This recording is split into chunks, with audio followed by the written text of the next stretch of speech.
La primera vez que vi a mi esposa con otro hombre fue en el reflejo. Ella estaba sola, cepillándose el pelo frente al espejo, tranquila. Pero detrás de ella, en el reflejo, había un hombre. La abrazaba por la cintura, le hablaba al oído, y ella sonreía con los ojos cerrados, con una calma que yo no le veía hacía años. No grité, no corrí, porque algo en mi pecho me detuvo. La forma en que él la sostenía, la conocía. La forma en que ella respiraba contra él, la había sentido antes. Como si yo, sin saber cómo, ya hubiera vivido esa escena, como si el extraño del espejo no fuera un extraño. Entonces miré mi propio reflejo, y por un instante tampoco lo reconocí. No dormí esa noche. Me quedé sentado al borde de la cama, mirando el techo, escuchando la respiración de mi esposa a mi lado, tranquila, pausada, como si nada en el mundo le pesara. Y yo sentía que algo dentro de mí se estaba rompiendo despacio, sin ruido, sin testigos. Cada vez que cerraba los ojos, volvía a verlo, el espejo, ella sola frente al cristal, y al mismo tiempo, no sola. Me dije que era cansancio, que llevaba meses durmiendo mal, que el cerebro hace cosas raras cuando uno está agotado. Pero me lo repetía como quien reza una mentira. Decidí no contarle nada. Por la mañana le preparé el café. Le sonreí. Le pregunté cómo había dormido. Ella me contestó lo mismo de siempre. Bien, mi amor. ¿Y tú? Bien. Mentira. Yo ya no dormía bien hacía mucho tiempo. Pero esa mañana fue distinta. Esa mañana, mientras le servía el café, me di cuenta de que la estaba estudiando. Como si fuera una extraña. Como si llevara 12 años casado con alguien que de pronto me parecía nueva. Sus manos. La forma en que sostenía la taza. El pequeño gesto con el que se apartaba el pelo de la cara. Todo era igual. Y todo me resultaba ligeramente desconocido. Esa tarde empecé a hacer algo que nunca había hecho. La empecé a vigilar. No con cámaras. Todavía no. Solo con los ojos. Buscando una grieta, un fallo, algo que confirmara que lo de la noche anterior había sido real. Cuando ella salía de casa, yo me acercaba al espejo del pasillo. Lo miraba fijamente. Esperaba. A veces durante 10, 15 minutos seguidos. Nada. Solo mi cara, mis ojeras, mis dudas reflejadas. Empecé a sentirme ridículo. Un hombre adulto, de 42 años, plantado frente a un espejo como un niño que espera ver al monstruo del armario. Pero entonces, una mañana, mientras me afeitaba, lo vi de nuevo. Solo un segundo, detrás de mí, en el reflejo, la silueta de un hombre cruzando el pasillo. Me giré rápido. No había nadie. Me corté. Esa misma tarde, mientras me ponía una camisa frente al espejo del dormitorio, lo noté. Una cicatriz, larga, detrás de la oreja izquierda, bajando hasta el cuello. Una cicatriz que yo no recordaba. Pasé los dedos por encima. La piel era irregular, dura, vieja, como si llevara años allí, como si la hubiera tenido toda la vida. Pero yo no la había visto nunca. ¿Cómo es posible no conocer una marca en tu propio cuerpo? Salí al pasillo. Mi esposa estaba doblando ropa en el dormitorio. Le pregunté, intentando sonar casual. Oye, esta cicatriz que tengo aquí detrás, ¿tú te acuerdas de cómo me la hice? Ella levantó la vista. Me miró un segundo más de lo necesario. Después suspiró suavemente, casi con ternura. El accidente, mi amor. ¿Ya no te acuerdas? Pasó hace 2 años. ¿Qué accidente? Ella sonrió. Una sonrisa pequeña, paciente. La sonrisa que se le pone a un niño que pregunta lo mismo 20 veces. El de la escalera. Te caíste. Estuviste en coma 4 días. El médico dijo que tu memoria podría tener huecos. Lo hemos hablado muchas veces. No me acordaba. No me acordaba de ningún coma, de ninguna caída, de ninguna conversación. Y sin embargo ella lo decía con tanta naturalidad que por un instante dudé de mí mismo más que de ella. Esa es una de las cosas más peligrosas que puede pasarle a un hombre, que alguien a quien ama le hable de su propia vida como si la conociera mejor que él, y que él, en lugar de defenderse, empiece a creerle. Volví al baño. Me miré la cicatriz en el espejo. Era real. Estaba ahí. Mi piel la conocía, aunque mi mente no. ¿Cuántas otras cosas había en mí que yo no recordaba? Esa noche, antes de acostarnos, me dio un té, como cada noche. «Para que duermas bien», me dijo, dejándolo sobre la mesita. Yo lo miré. El líquido estaba apenas tibio. Olía a manzanilla, a algo más, algo dulce que no supe identificar. Le di un sorbo. Le sonreí. Ella se metió a la ducha. Mientras estaba en el baño, abrí el cajón de mi mesita. No sé por qué lo hice. No buscaba nada. O quizás sí. Dentro encontré un pequeño frasco de plástico, etiqueta blanca, letra técnica que apenas pude leer. Clonazepam, solución oral. Debajo, en una nota pegada con cinta, una letra que conocía bien. Para su ansiedad, cada noche en el té. La letra era de ella. Me quedé mirando el frasco unos segundos. La cabeza me daba vueltas. ¿Yo tomaba esto? ¿Desde cuándo? ¿Por qué no lo sabía? Escuché el agua de la ducha detenerse. Cerré el cajón. Volví a la cama. Me terminé el té sin pensarlo. Esa noche dormí profundo, demasiado profundo. Y soñé con un hombre que caminaba por mi casa cuando yo no estaba. A la mañana siguiente le pregunté sobre el frasco. Lo hice mientras desayunábamos. Con el tono más neutro que pude, ella ni siquiera levantó la vista del periódico. ¿No te acuerdas? Te lo doy desde el accidente. El psiquiatra te lo recetó por las pesadillas. Lo hemos hablado 1000 veces, mi amor. Otra vez ese «no te acuerdas». Otra vez esa paciencia. Otra vez esa sonrisa suave que me ponía cuando creía que no la estaba mirando. Pero yo sí la estaba mirando. Y por primera vez en 12 años de matrimonio, vi algo en esa sonrisa que no me gustó. No era ternura.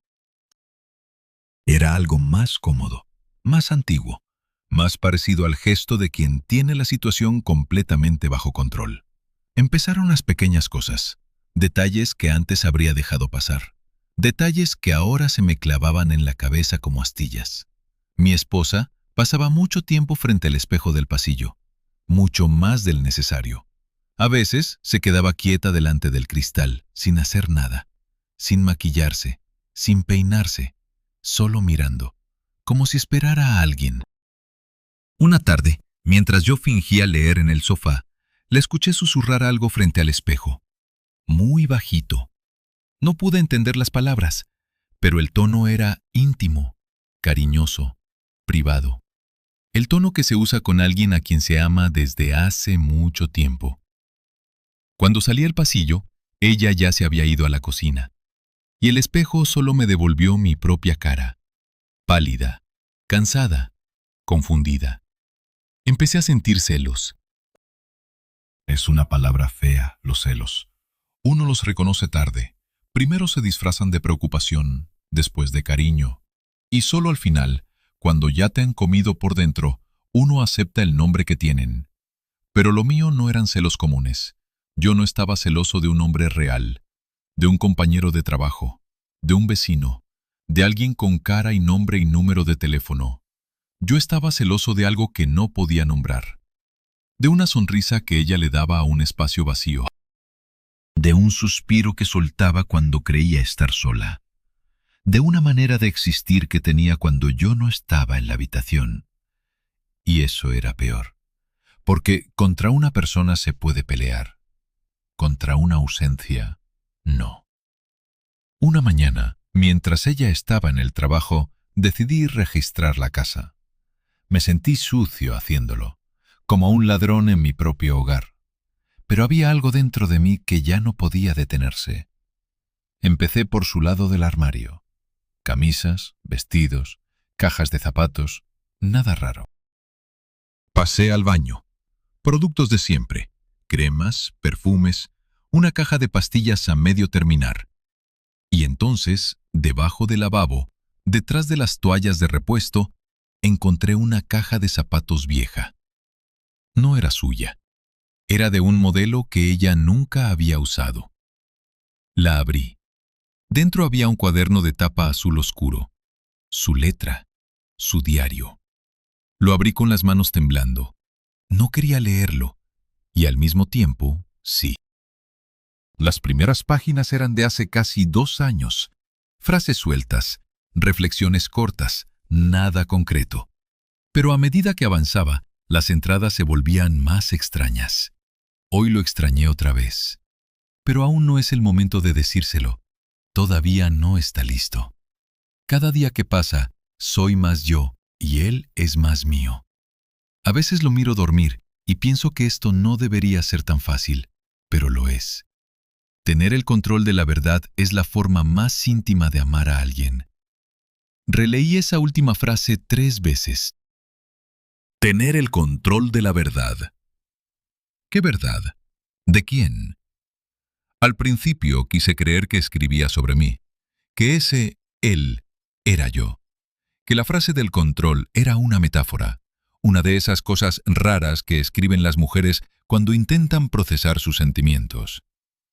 Quise creerlo con todas mis fuerzas, porque la alternativa era que mi esposa, la mujer con la que había compartido cama 12 años, le estaba escribiendo poemas secretos a un fantasma. Cerré el diario. Lo dejé exactamente donde lo había encontrado. Saqué la caja, la coloqué, doblé las toallas, todo igual. Pero algo había cambiado dentro de mí. Ya no era curiosidad, era miedo. Y lo peor del miedo no era pensar que mi esposa me engañaba. Lo peor era empezar a sospechar que llevaba años engañándome sin que yo me diera cuenta de cómo. Sin gritos, sin pruebas, sin esa torpeza ridícula que tienen los amantes en las películas. Como si fuera una experta. Como si llevara toda la vida haciéndolo. Esa noche, durante la cena, me costó mirarla a los ojos. Ella, en cambio, estaba más cariñosa que de costumbre. Me servía el vino, me preguntaba por mi día. Me reía los chistes malos. Era casi insoportable. En un momento, mientras yo llevaba el plato a la cocina, se acercó por detrás y me dio un beso en la nuca, justo encima de la cicatriz. Me quedé congelado. Su beso fue largo, lento, casi reverencial. «Te quiero», me dijo al oído, «más de lo que crees». Y yo, en ese momento, no supe si era una declaración de amor o una amenaza disfrazada. Después de cenar, fui al estudio con la excusa de revisar unos correos. Necesitaba estar solo, pensar. Sobre el escritorio había una caja de cartón que ella había bajado del altillo esa misma mañana. Fotos viejas, me había dicho. Las voy a ordenar este fin de semana. La abrí. Decenas de fotos sueltas, sin álbum, sin orden. Cumpleaños, viajes, cenas con amigos. Yo reconocía casi todo. Reconocía a mi esposa joven, riendo, brindando, abrazándome. Pero a la mitad de la caja encontré una foto que me detuvo el corazón. Una playa, atardecer. Mi esposa con un sombrero blanco, mirando al horizonte. Yo a su lado, con el brazo sobre sus hombros, sonriendo a la cámara. Yo nunca había estado en esa playa. Lo sabía con la certeza que solo se tiene de las cosas que jamás ocurrieron. No reconocía el lugar. No reconocía el sombrero. No reconocía la camisa que llevaba puesta en la foto. Y sin embargo, ahí estaba, sonriendo, con su mano en mi cintura, con un anillo en el dedo. Volví a la sala con la foto en la mano. ¿Cuándo fue esto? Ella levantó la vista del libro. Miró la foto sin sorpresa, sin nostalgia, sin alegría, con una neutralidad escalofriante. Fue antes, contestó. ¿Antes de qué? Ella sonrió suavemente. Antes, y volvió a su libro. Esa noche no me dio el té. Se acostó temprano. Me dijo que estaba cansada. Me besó en la frente y apagó la luz. Yo me quedé despierto, mirando el techo, sintiendo cómo el corazón me golpeaba en la garganta. A las 2 de la madrugada salí de la cama. Caminé descalzo por el pasillo. Pasé frente al espejo. No me detuve. Tenía un destino. Al final del pasillo había una puerta pequeña. Una habitación que llevábamos tiempo sin usar. Ella la llamaba el trastero.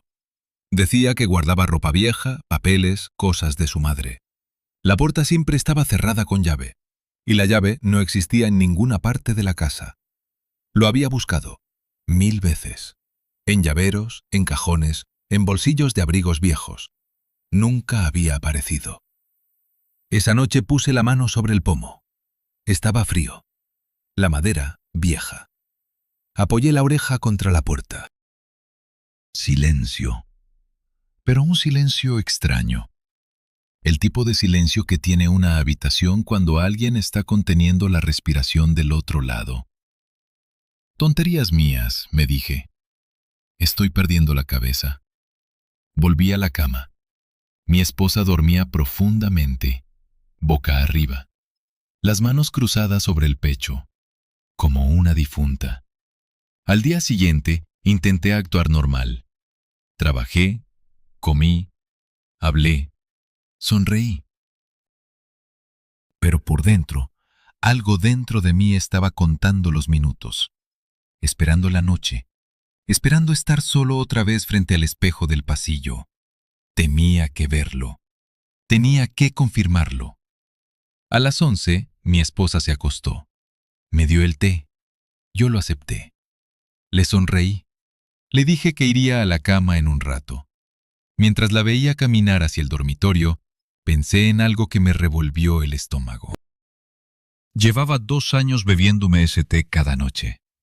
2 años durmiendo profundo.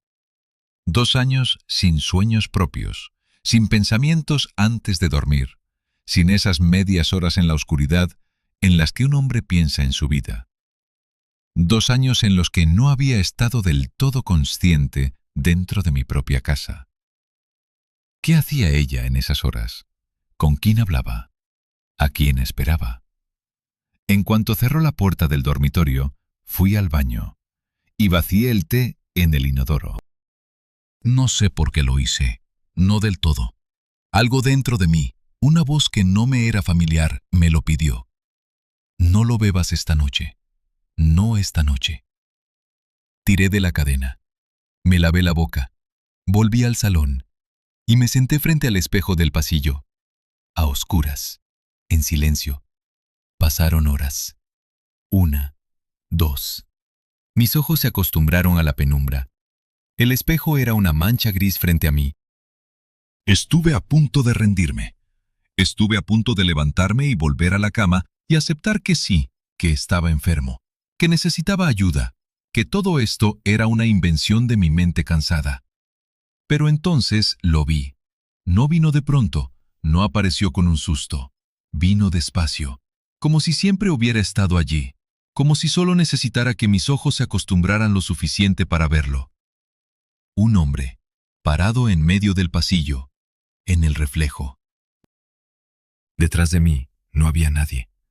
Lo sabía sin girarme, lo sentía. Solo estaba allí, en el cristal. Y esta vez no estaba mirando a mi esposa. Esta vez me estaba mirando a mí.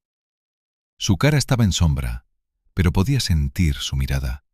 Una mirada larga, sin parpadear, sin enojo, sin súplica. Una mirada como la que se le echa a alguien que está a punto de cometer un error muy grande.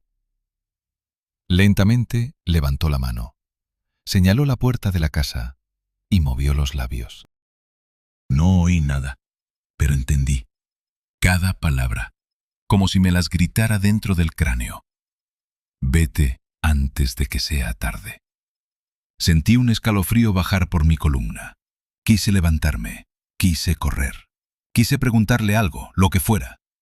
Pero entonces, en algún lugar de la casa, escuché un sonido. El pomo de una puerta girando, la puerta del dormitorio. Cuando volví a mirar el espejo, el hombre ya no estaba. Solo quedaba mi reflejo, pálido, con los ojos abiertos demasiado. Y al fondo del pasillo, recortada contra la luz tenue del dormitorio, la silueta de mi esposa, mirándome, en silencio, como si llevara horas allí. No supe cuánto tiempo llevaba allí. Podía haber sido un minuto, podían haber sido horas. Su silueta estaba recortada contra la luz tibia del dormitorio, inmóvil, sin parpadear, como si me hubiera estado mirando todo el tiempo que yo había pasado frente al espejo. Me levanté despacio. Las rodillas me crujieron. «¿Qué haces ahí?», me preguntó. Su voz era suave, casi cariñosa. No podía dormir. «¿Pero no fuiste a la cama?». «Quería un poco de aire». Mentira, y los dos lo sabíamos. Ella se acercó, lenta, descalza. Pasó por delante del espejo sin mirarlo, como si ya supiera lo que había en él, o lo que no. Se detuvo frente a mí. Me puso una mano en la mejilla. Su piel estaba caliente, demasiado caliente para alguien que llevaba horas en la cama. «Tienes los ojos muy abiertos», me susurró, «como si hubieras visto algo». Tragué saliva. He visto mi reflejo, nada más. Ella sonrió. Esa sonrisa otra vez. Esa sonrisa de profesora paciente con un alumno que aún no entiende la lección. «Vamos a la cama, mi amor. Mañana te preparo un té especial que ayudará a descansar». No quería ese té. Por primera vez en 2 años, no quería ese té. Pero asentí, y la cedí al dormitorio, y me acosté a su lado, y fingí dormirme. Y mientras ella respiraba a mi lado, yo tomaba una decisión. A la mañana siguiente salí temprano. Le dije que tenía una reunión. Mentira, otra vez. Fui a una tienda de electrónica al otro lado de la ciudad. No quería que nadie me viera. Pagué en efectivo. Compré 3 cámaras pequeñas, inalámbricas, del tamaño de una moneda, con conexión a mi móvil. En el camino de vuelta me temblaban las manos en el volante. No de miedo, de rabia. Una rabia que no sabía que tenía dentro. Llevaba 12 años con esta mujer. 12 años. Y ahora estaba comprando cámaras como un detective barato para espiar mi propia casa. ¿En qué momento mi vida se había convertido en esto? Esperé a que ella saliera al supermercado. Coloqué la primera cámara en el pasillo. La oculté detrás de un cuadro, apuntando directamente al espejo. La segunda en el salón. La tercera en el dormitorio. Probé la conexión desde mi móvil. Funcionaba. Me senté en el sofá. Respiré hondo. Por primera vez en semanas, sentí algo parecido a la calma. Una calma sucia, mezclada con vergüenza, pero calma al fin. Iba a saber la verdad. Esa misma noche, esperé a que ella se acostara. Le dije que tenía que terminar un trabajo. Me senté en el estudio con las luces apagadas. Solo la pantalla del móvil iluminándome la cara. Esperé. 1 hora. 2. A las 2:30 de la madrugada, ella se movió. Salió del dormitorio. Caminó por el pasillo. Pasó frente al espejo sin detenerse. Pero después regresó. Y se detuvo. Yo veía todo en mi pantalla. La calidad no era buena, pero se distinguía. Ella, en bata blanca, parada frente al cristal, las manos a los costados, la cabeza ligeramente inclinada. Y entonces lo vi. En el reflejo, donde la cámara captaba claramente el pasillo, había alguien más. Un hombre. Estaba detrás de ella. Le pasaba los brazos por la cintura y apoyaba la barbilla en el hombro. Y le decía algo al oído. Yo, con el móvil temblándome en las manos Hice algo que tendría que haber hecho semanas antes. Salí del estudio, crucé el pasillo y miré. Mi esposa estaba sola. No había nadie detrás de ella, pero en el reflejo, los dos seguían. Ella sonrió, cerró los ojos, se apoyó contra un cuerpo que no existía, y el reflejo del hombre giró la cabeza hacia donde yo estaba, y me sonrió. Volví al estudio antes de que ella me viera. Cerré la puerta, me senté en el suelo. Las manos me sudaban tanto que el móvil casi se me cayó. Pero la grabación seguía, y eso era lo importante. Lo tenía. Por primera vez, lo tenía. A la mañana siguiente, le dije que tenía que ir a Madrid. Le mentí. Le dije que era una reunión urgente, que no volvía hasta la noche. Cogí el portátil y me encerré en un hotel pequeño a las afueras. Necesitaba ver la grabación con calma. Necesitaba aumentarla, estudiarla. Necesitaba estar seguro de no estar volviéndome loco. Conecté el portátil, cargué el video, lo puse a pantalla completa. Ahí estaba mi esposa. Ahí estaba el reflejo del hombre. Lo congelé en el momento en que él me había sonreído a la cámara. Hice zoom. Y algo dentro de mí se rompió. Su cara no era completamente desconocida.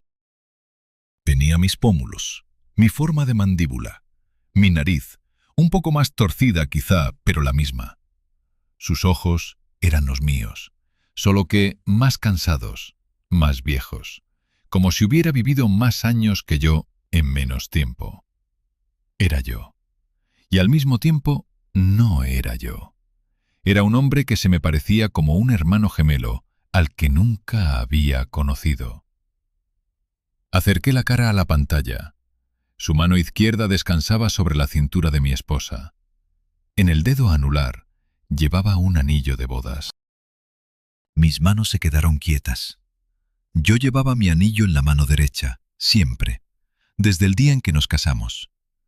Tenía un dolor antiguo en el dedo anular izquierdo, de una herida de niño, y nunca había podido usarlo allí. Ella lo sabía. Llevaba 12 años bromeando con eso. El hombre del reflejo llevaba el anillo donde una persona normal lo llevaría. Y eso, no sé por qué, fue lo que más me asustó. Porque lo de la cara podía ser casualidad, una de esas coincidencias raras que tiene la genética. Dos hombres que se parecen sin conocerse. Pero el anillo no era casualidad. El anillo significaba que ese hombre tenía una historia, una vida, un matrimonio. Y que ese matrimonio era con mi esposa. Era un detalle pequeño, una pieza de metal en un dedo. Pero esa pieza de metal contaba una historia que yo no quería escuchar. Cerré el portátil. Me quedé mirando la pared del hotel, sin pensar, sin sentir, solo respirando. Después saqué del bolsillo el frasco de clonazepam. Lo abrí. Vacié el contenido en el lavabo. Esa noche, cuando volví a casa, le dije a mi esposa que el médico me había cambiado el tratamiento, que durante un par de semanas tenía que descansar sin medicación.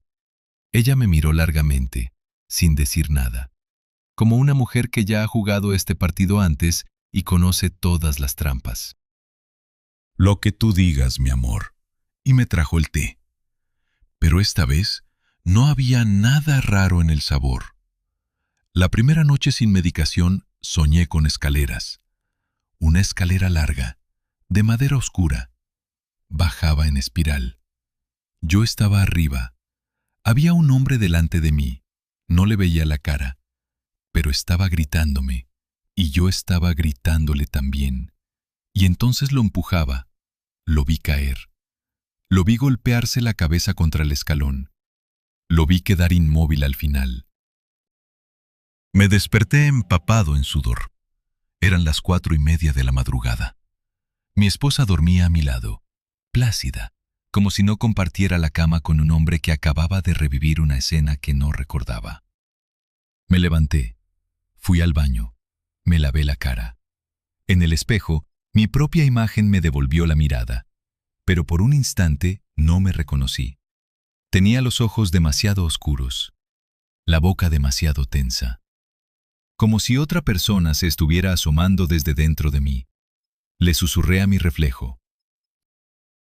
¿Quién eres? Mi reflejo no contestó, pero por primera vez en años tampoco se sintió como yo. La segunda noche sin medicación fue peor. Empecé a oír cosas, no exactamente voces. Eran más bien pensamientos que no me pertenecían, frases que aparecían en mi cabeza sin permiso, frases con un tono distinto al mío, más frío, más cínico. Ella ya lo sabía. Llevaba mucho tiempo sabiéndolo. Estás haciendo lo que ella quería, lo que planeó. Mira tus manos. Mira lo que han hecho. Cerré los ojos. Me apreté las sienes. Pero las frases seguían. Esa noche, mientras cortaba pan en la cocina, mi mano derecha empezó a temblar. No mucho. Solo un temblor leve, casi imperceptible. Pero el cuchillo se movió. Y por un segundo, mientras miraba el filo, tuve una imagen rapidísima en la cabeza. Una camisa blanca, manchada de rojo. La sangre extendiéndose como una flor. Solté el cuchillo. Cayó al suelo con un ruido metálico. Pero la imagen no se fue. Se quedó dentro de mí, palpitando, como si fuera un recuerdo que llevaba años esperando salir. La camisa blanca, la mancha roja y una sensación rarísima en la mano derecha. Una sensación de peso, como si esa mano hubiera hecho algo, hace tiempo. Algo que yo no había hecho. Algo que el hombre que vive dentro de esta mano sí había hecho. Mi esposa entró a la cocina. Me miró sin alarma. Recogió el cuchillo. Lo dejó sobre la encimera. ¿Estás bien? Sí, se me resbaló. Ella me miró largamente, como si supiera exactamente lo que acababa de pasar. Si quieres, dijo en voz baja, te puedo dar un té más fuerte esta noche. No le contesté. Salí de la cocina. La tercera noche exploté. Estábamos en el sofá. Ella veía la televisión, yo fingía leer. El silencio entre los dos era denso como una niebla, y dentro de mí, las voces ya no se callaban. De pronto, sin pensarlo, lo solté. ¿Quién es él? Ella levantó la vista, despacio. Bajó el volumen del televisor. ¿Quién? El hombre del espejo. Ella no se inmutó, ni siquiera pestañeó, como si llevara meses esperando esa pregunta exacta. ¿Estás durmiendo bien, mi amor? No me cambies el tema. Hay un hombre, en el espejo del pasillo. Lo he visto, lo he grabado, lo tengo. ¿Quién es? Ella suspiró. Dobló las piernas debajo del cuerpo. Me miró con una calma que casi me hizo gritar. No es engaño, mi amor, me dijo. No es engaño si tú no eres quien crees ser. Me quedé sin palabras. ¿Qué significa eso? Ella se inclinó hacia adelante, me puso la mano en la rodilla. Estás cansado. Has dejado la medicación. El médico te avisó que esto podía pasar. No me hables de medicación. Mañana llamo al doctor. Es lo mejor. No me hables como si yo estuviera loco, lo grité. Por primera vez en 12 años de matrimonio, le grité. Ella no se asustó, no se ofendió, no reaccionó como reacciona una esposa normal cuando su marido le levanta la voz. Me miró con compasión, y eso, para mí, fue 1000 veces peor que el grito de cualquier otra mujer. Porque la compasión de una persona que no te tiene miedo significa una sola cosa. Significa que esa persona te lleva semanas, meses, años de ventaja. Significa que ya pensó este momento, que ya lo ensayó, que tu rabia no la sorprende porque la estaba esperando. Me levanté del sofá, caminé hasta la cocina. Bebí agua directamente del grifo. Tenía la garganta seca, áspera, como si llevara horas gritando. Cuando volví al salón, ella ya se había ido al dormitorio. Esa noche dormí en el sofá. O más bien, no dormí. Me quedé tumbado mirando el techo, con la cabeza hirviendo. Las voces no paraban, las imágenes no paraban.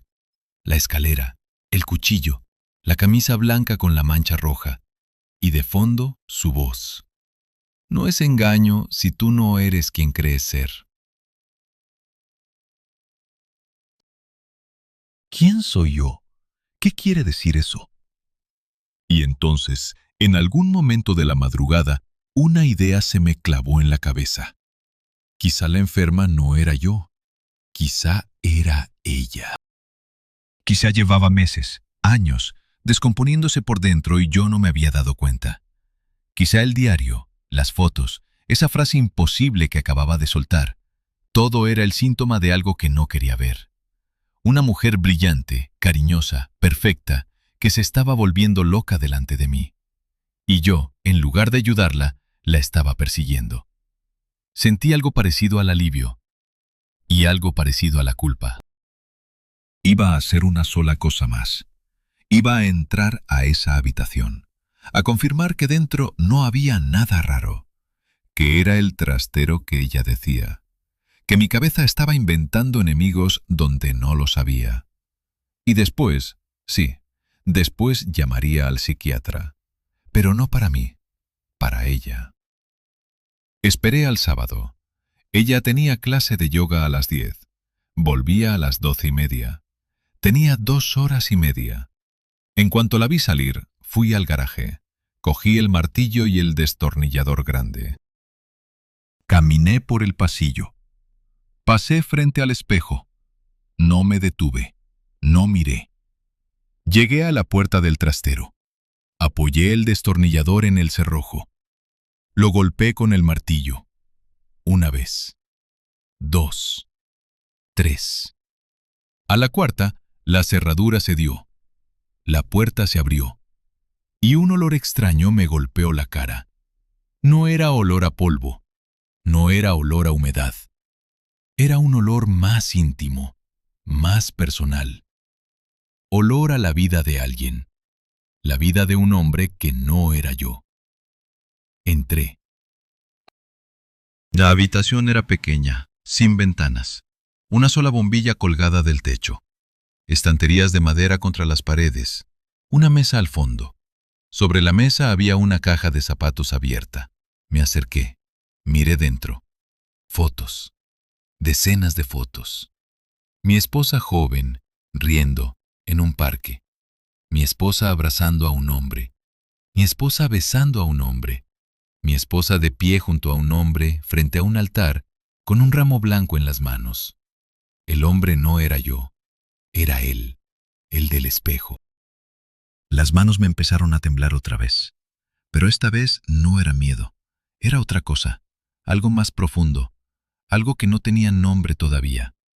Saqué las fotos, las desplegué sobre la mesa. Boda, luna de miel, navidades, aniversarios, cumpleaños. 10 años de vida con él. 10 años. Yo solo recordaba 2 con ella. Encontré una caja de cartón debajo de la mesa. La abrí. Papeles, documentos, cuentas. Un DNA plastificado, viejo. El nombre en letras negras claras. Andrés Salinas Rivera. La foto del DNA y era la del hombre del espejo, sin lugar a dudas. La misma cara, la misma mirada, solo un poco más joven. Andrés Salinas Rivera. Repetí el nombre en voz baja. 1 vez, 2, 3. Como si esperara que mi propia boca lo rechazara. Como si el nombre fuera a sonarme ajeno y eso fuera a calmarme. Pero no me sonó ajeno. Me sonó conocido, de una forma que no podía explicar. Como si fuera el nombre de alguien con quien hubiera convivido toda la vida. Alguien que había estado en cada rincón de mi casa.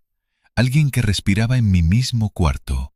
Alguien que quizá había usado mi misma boca para hablar. Seguí buscando. Un certificado de matrimonio. Andrés Salinas Rivera con mi esposa. 10 años atrás. 3 años antes del primer recuerdo que yo tenía con ella. una historia clínica, la de Andrés.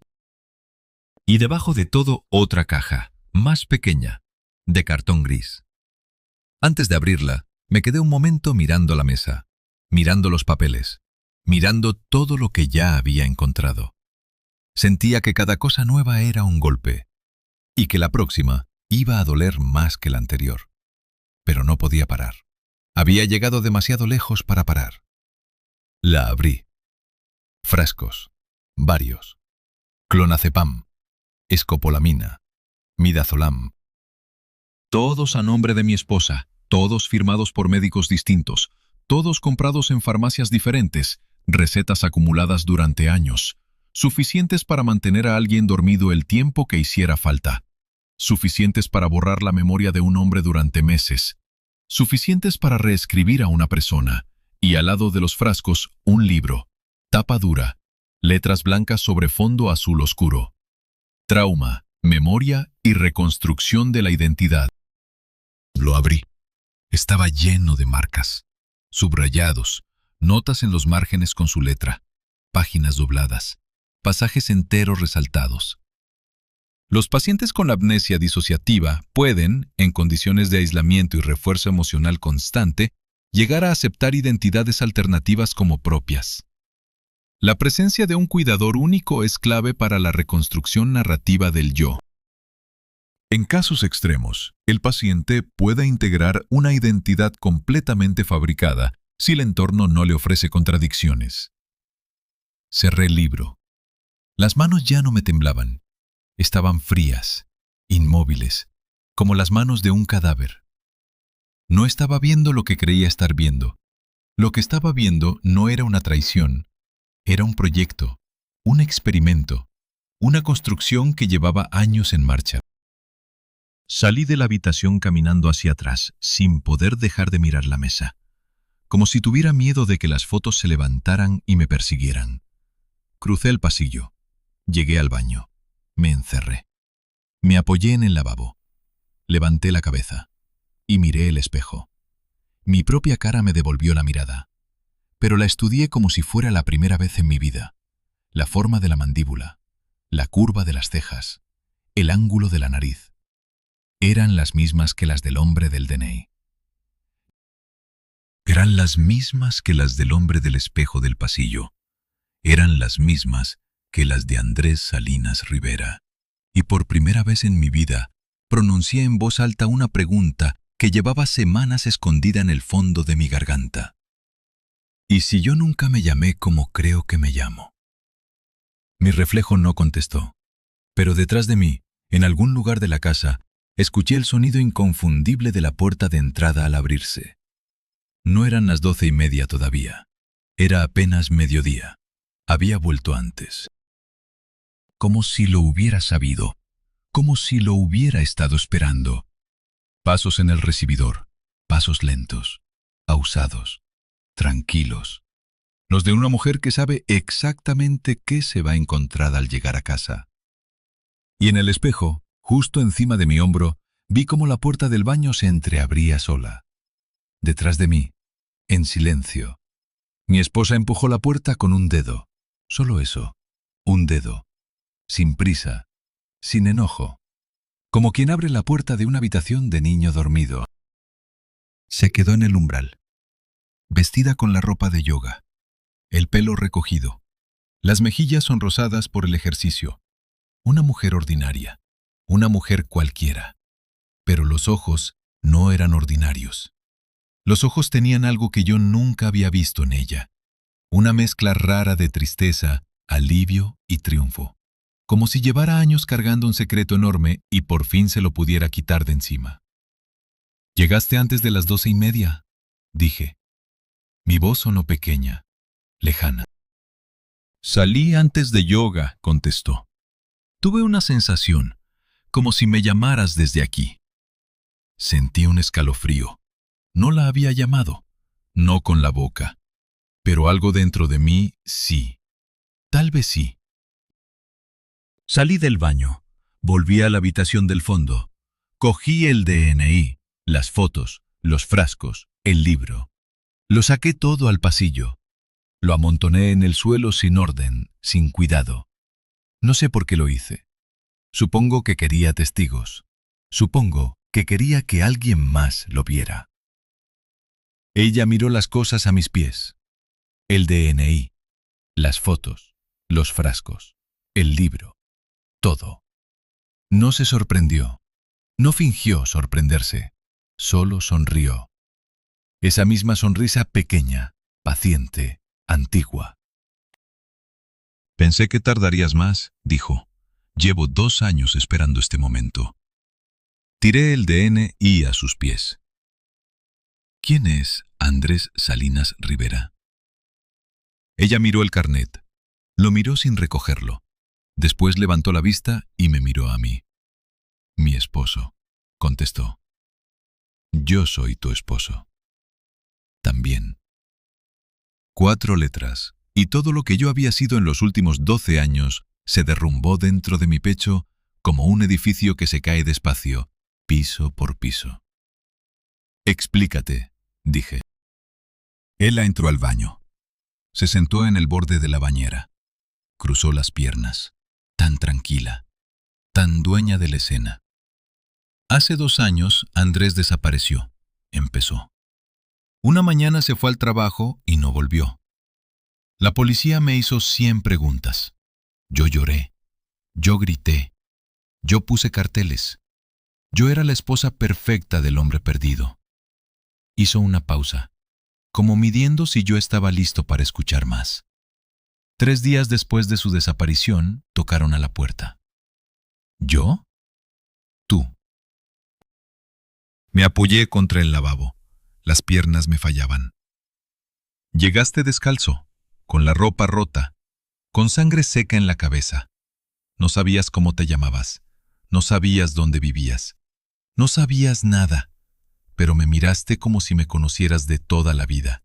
Y me preguntaste con una voz que no era de aquí, ¿estás bien? Volví. Cerró los ojos. Por un instante, casi pareció emocionada. Andrés y tú erais idénticos, mismo cuerpo, mismas manos, misma forma de hablar. Yo no llamé a nadie, te metí en casa, te limpié, te bañé, te acosté en mi cama, y al día siguiente te dije que tú eras mi esposo, que habías tenido un accidente, que no te preocuparas. Y te creí, y me creíste. Silencio. Las cosas dentro de mí estaban encajando con un ruido sordo, pieza por pieza, encaje por encaje. Las fotos. Las hice, dijo. Algunas eran de viajes míos con Andrés. Te las puse a ti encima con un editor de imágenes. Otras eran nuevas. Te llevaba a la playa, a la sierra, a los restaurantes que él odiaba pero a ti te gustaban. Construí una vida entera contigo encima de la que tenía con él. ¿Y el accidente? No hubo accidente. La cicatriz ya la traías cuando tocaste a mi puerta. Te dije que era de una caída para que no la cuestionaras. ¿Y el clonazepam? Ella levantó los ojos. Y por primera vez, vi en su mirada algo que se parecía a la ternura. Para que no recordaras quién eras antes. Me quedé sin aire, sin pensamientos, sin nada que decir. 12 años de matrimonio. 2. Solo 2. Los otros 10 eran fotos retocadas, aniversarios inventados, recuerdos sembrados en mi cabeza dormida. Pensé en todas las veces que habíamos celebrado nuestro aniversario, en los regalos, en los brindis, en las cenas con velas, en los amigos felicitándonos por ser la pareja perfecta, la de toda la vida. Todo mentira, todo construido, todo una obra de teatro en la que yo había sido el actor principal sin saber siquiera que estaba en un escenario. ¿Cuántos amigos habían? ¿Cuántos vecinos? ¿Quién había ayudado a sostener la mentira durante 2 años enteros? ¿O era ella sola? Una sola mujer capaz de borrar a un hombre y construir otro encima, sin testigos, sin ayuda, sin un solo error. Eso era todavía más aterrador. ¿Por qué?, logré preguntar. Ella se levantó, se acercó, me puso una mano en la mejilla. Porque era una segunda oportunidad. Porque te parecías tanto a él. Porque eras todo lo que él nunca fue conmigo. Porque me amaste sin condiciones. Porque no me pegaste nunca. Porque no me gritaste nunca. Porque no me hiciste sentir basura nunca. Me dio un beso suave en la frente. Porque te quise. Te quiero. Y por un instante, por un solo instante, le creí. Por un instante pensé que la historia terminaba ahí, que yo era un pobre hombre sin memoria, al que una viuda solitaria había rescatado y querido, y que ahora, descubierta la verdad, lo único sano era marcharme. Salí del baño, caminé por el pasillo, cogí mi chaqueta del perchero, avancé hacia la puerta de la calle. Tenía la mano en el pomo cuando ella habló. Pero todavía no entiendes lo más importante, dijo. Su voz era distinta. Ya no era cariñosa. Era más fría, más despierta. Si te vas ahora, nunca lo vas a entender. Me giré. Ella estaba en medio del pasillo, las manos cruzadas por delante, la cabeza un poco ladeada, como una profesora a punto de explicar la pregunta más importante del examen.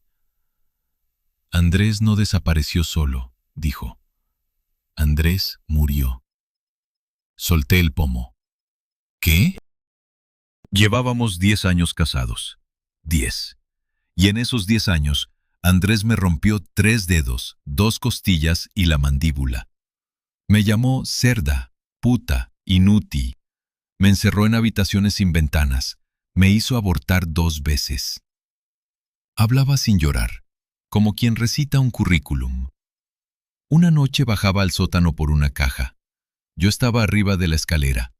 Lo empujé. Cayó. Se rompió el cuello. Tardé 3 horas en cavar un agujero en el jardín de atrás. Lo enterré yo sola, esa misma noche. Empecé a temblar, no de miedo, de algo peor, de entendimiento.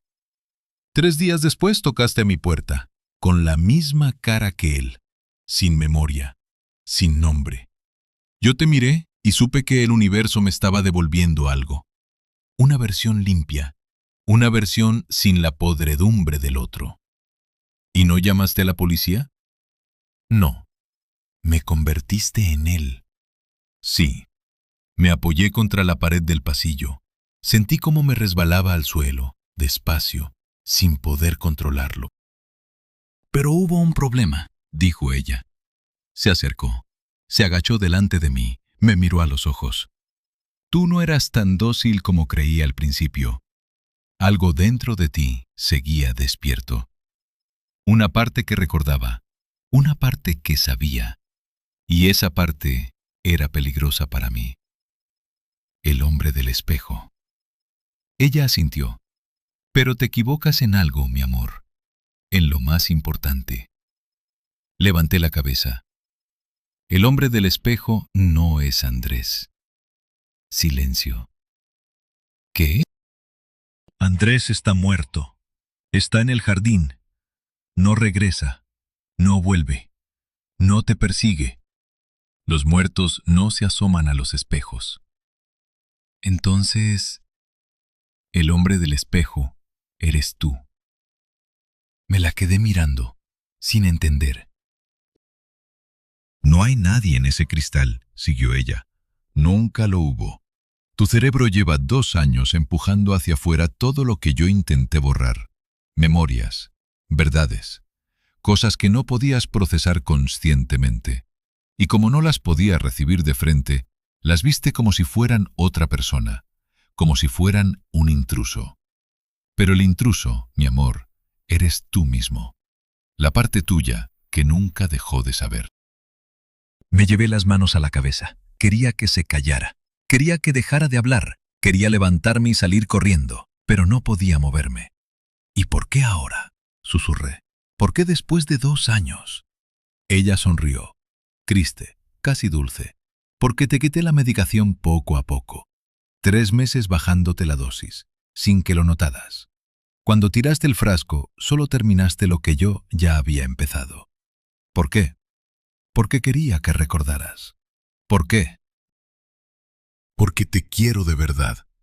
Y quererte de verdad significaba dejarte conocer lo que eres. Si nunca recordabas, si nunca lo descubrías, no estabas conmigo. Estaba yo con un fantasma. Y yo quería tenerte a ti entero, incluso a la parte tuya que da miedo. Empezó a levantarse. Me dio la espalda. Caminó lentamente hasta el espejo del pasillo. «Ven», dijo sin girarse. «Mira por última vez». No quería levantarme, pero algo dentro de mí lo hizo. Caminé hasta el espejo. Me planté detrás de ella y miré. Ahí estaba el hombre. Por primera vez no estaba abrazándola a ella. No estaba sonriendo. No estaba escondido en una sombra. Estaba parado frente a mí, mirándome directamente, y por primera vez vi su cara con claridad total. No era Andrés. No tenía el lamillo a la izquierda. No tenía la nariz torcida. Era yo, pero un yo que no recordaba ser. Un yo con una camisa blanca manchada de rojo en el pecho. Un yo con sangre seca en los nudillos. Un yo con los ojos llenos de una furia que yo nunca me había permitido sentir despierto. Y al verlo, de pronto, todo lo demás se rompió. No fue una imagen, fue un torrente. Una mujer riéndose conmigo en un café. Una mujer besándome en una habitación de hotel. La misma mujer que tenía detrás de mí ahora, pero más joven, más asustada, susurrándome al oído. «Tienes que ayudarme. No puedo más con él. Por favor». 6 meses. 6 meses de encuentros a escondidas. 6 meses de promesas. 6 meses de un plan que ella había puesto en mi cabeza con una paciencia infinita. Y después, una noche, una escalera. El sótano. Andrés bajando con una caja entre los brazos. Yo detrás. Mis manos en su espalda. Mis manos empujando. El sonido del cuello al romperse. Mi propia camisa salpicada de rojo. El pánico. La huida. Los días caminando por la ciudad sin saber quién era. La amnesia bajando como una persiana sobre la cabeza, tapándolo todo.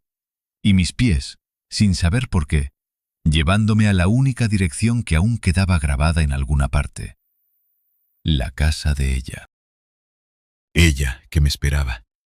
Ella que no se sorprendió cuando me vio en la puerta. Ella que no llamó a la policía. Ella que llevaba un mes diciéndome al oído: «Si pasa algo, vienes aquí, vienes a casa, vienes conmigo». Caí de rodillas frente al espejo. El hombre de la camisa blanca asintió una vez, lentamente, como si llevara 2 años esperando este reencuentro. Y yo, por primera vez en 2 años, supe quién era. No era un pobre marido engañado. No era una víctima. Yo había matado a un hombre. Y ella no me había rescatado. Me había guardado. Como se guarda una prueba, como se guarda un arma. Me giré despacio, la miré. «Mentiste», le dije. «Cuando dijiste que tú lo empujaste, fui yo todo el tiempo». Ella se agachó. Me limpió una lágrima del pómulo con el pulgar. «Yo lo planeé, mi amor. Tú lo hiciste. Los dos lo matamos. Pero hay maneras más amables de contar una historia. Te quise dar la opción de irte creyéndote inocente. La medicación te falló más rápido de lo que pensé». Me dijo todo eso con la voz que se usa para contarle un cuento a un niño antes de dormir. Detrás de mí, en el espejo, mi otro yo seguía mirándome. «Ahora ya lo sabes todo», dijo ella. «¿Te vas o te quedas?» Me levanté como pude. Las piernas me temblaban. Pasé delante de ella sin mirarla. Caminé hasta la puerta de la calle. La abrí. Afuera era pleno mediodía, pero parecía noche. Llovía. Las gotas caían sobre el asfalto en silencio. Pensé en irme. Pensé en correr. Pensé en entregarme a la policía. Pensé en confesar todo. Pero entonces pensé en otras cosas. La policía buscando a Andrés Salinas Rivera. El esqueleto en el jardín. Mis huellas, sin guantes, sobre los huesos de un hombre desaparecido. Mi cara en el DNA de un muerto. La esposa, la única testigo, la única coartada, la única persona en el mundo que podía elegir si yo era un marido cariñoso o un asesino prófugo. Solo ella. Y ella, detrás de mí, en la sala, esperaba. Di un paso hacia afuera. Sentí la lluvia en la cara. Su voz me llegó suave, casi cariñosa. Si te vas, llamo a la policía en 5 minutos, dijo. Si te quedas, mañana te traigo tu té como siempre. Me quedé quieto en el umbral. La lluvia me empapaba el pelo. El frío me bajaba por la espalda. Tenía la calle abierta delante. La calle, el mundo, la cárcel. Y detrás, la casa, el espejo, la cama, la mujer. Cerré los ojos. Pensé en muchas cosas en esos pocos segundos. Pensé en mi madre, a la que ya no recordaba. Pensé en el hombre que era antes, hace 6 meses, hace 2 años, hace una vida entera. Pensé en lo poco que quedaba de ese hombre. Casi nada. Casi solo un nombre, una camisa blanca, una furia que ya no tenía a quién dirigir. Pensé que un hombre no puede empezar de cero 2 veces. La primera vez fue un regalo del olvido. La segunda sería pedir demasiado. Cuando abrí los ojos, di media vuelta. Volví a entrar. Cerré la puerta. Mi esposa estaba sentada en el sofá. No me miró, no celebró, no sonrió. Solo levantó una taza de té vacía y la dejó sobre la mesita, como si me indicara dónde iría la próxima. Caminé despacio hasta el espejo del pasillo. El hombre de la camisa blanca seguía allí, esperándome. Pero esta vez su cara estaba tranquila, como si por fin algo se hubiera resuelto, como si por fin pudiera descansar. Levantó la mano, me saludó con un gesto pequeño, casi una despedida, y después, lentamente, se dio la vuelta. Caminó hacia el fondo del reflejo, se metió en una oscuridad que no existía en mi pasillo, y desapareció. Cuando miré otra vez, el espejo solo me mostraba a mí, solo a mí, con la cara serena, con los ojos vacíos, con la camisa limpia. Andrés Salinas Rivera. Detrás de mí, mi esposa se levantó del sofá. Se acercó, me abrazó por la cintura, apoyó la barbilla en mi hombro, me besó suave en el cuello, justo encima de la cicatriz, y me susurró al oído con la voz más dulce que le había escuchado en 12 años. Bienvenido a casa, mi amor. Mañana empezamos de nuevo.